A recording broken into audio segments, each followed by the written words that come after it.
to another roundup of the day's Africa Cup of Nations action in the AFCON 2023 qualifiers. Another busy day of games, lots of games and stories to jump into. Let's work through it chronologically.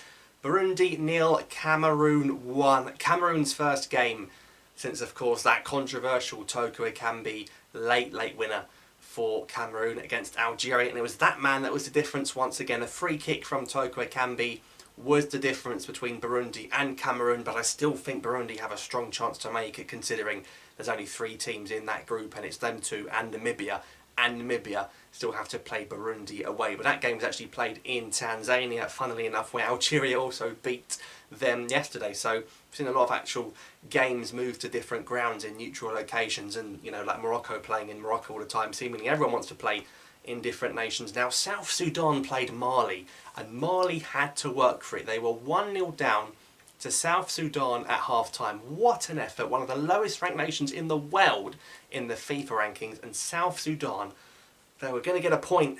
93rd minute and 95th minute goals won it for Mali. And for me, South Sudan didn't get any points, but they've got to take some heart from that as they build for their future. Ethiopia beating Egypt. There's like 100 places between these two sides. This is a real talking point, right?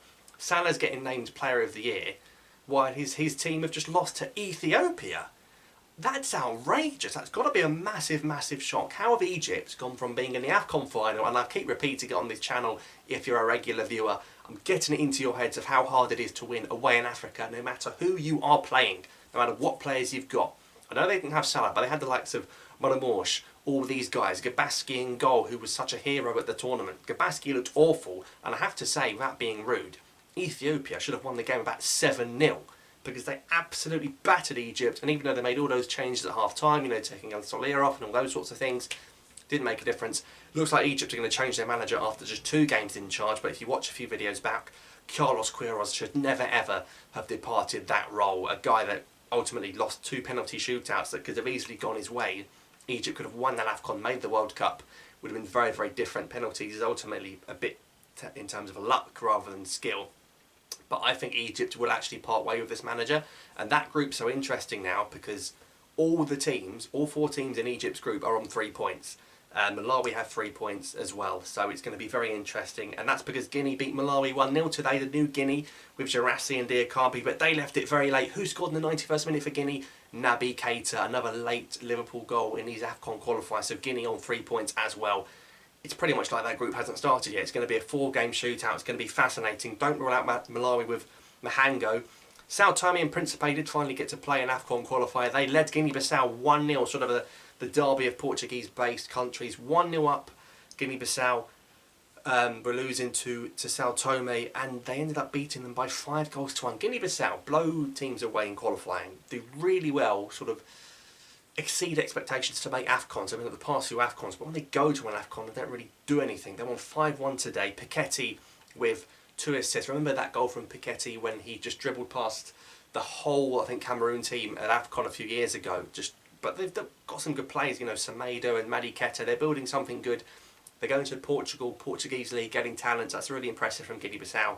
2-5-1. Elsewhere in that group, remember when Algeria played Sierra Leone at AFCON, it was 0-0, and they seem to be playing against Nigeria every single week. They seem to be a Nigeria against Sierra Leone match.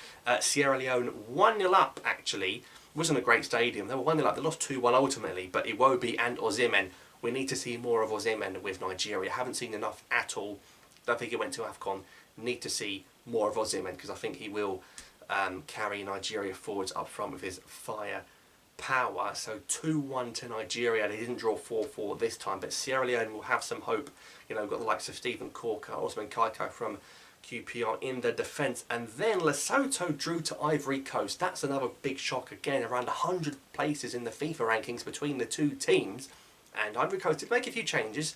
Still a very good team. Wilfried Zaha started that game, but ultimately doesn't really matter because Ivory Coast have already qualified as the hosts. But what a result for Lesotho, and they should take great heart from that performance. Never easy, but again, really hard for Ivory Coast to go to Lesotho and to get a win. I'm just not convinced by Ivory Coast at the moment with these performances. And then of course Morocco beat South Africa 2-1. I thought the South Africa goalkeeper had a very, very good game. They took the lead, of course, through Foster, and Morocco made a few changes, but Cook came in, and Nasiri came in, of course, on the score sheet. I think Harriet's got to start more games. They've still got Mazraoui to come back in as well. Actually switched formation as well, I think, Morocco, but 2-1 win, late goal, had a lot of chances, but they weren't burying them, and I have to say, I keep saying it, I'm just not convinced by Morocco in the slightest. I still think there's massive pressure on Vahid Halilhodžić, and again, this group is such a non-event because Zimbabwe got kicked out, and I'm pretty sure Morocco and South Africa will both qualify regardless. And Morocco have Liberia next, or Liberia away, a game taking place in Morocco again. But there we have it, and I believe there are no games coming up anytime soon. There is still a couple more rounds of fixtures to come, of course, but no games tomorrow, so we're building up to Algeria's friendly match against Iran. Thank you for joining me on these AFCON qualification shows. Subscribe for more. Thanks for watching. I'll see you next time.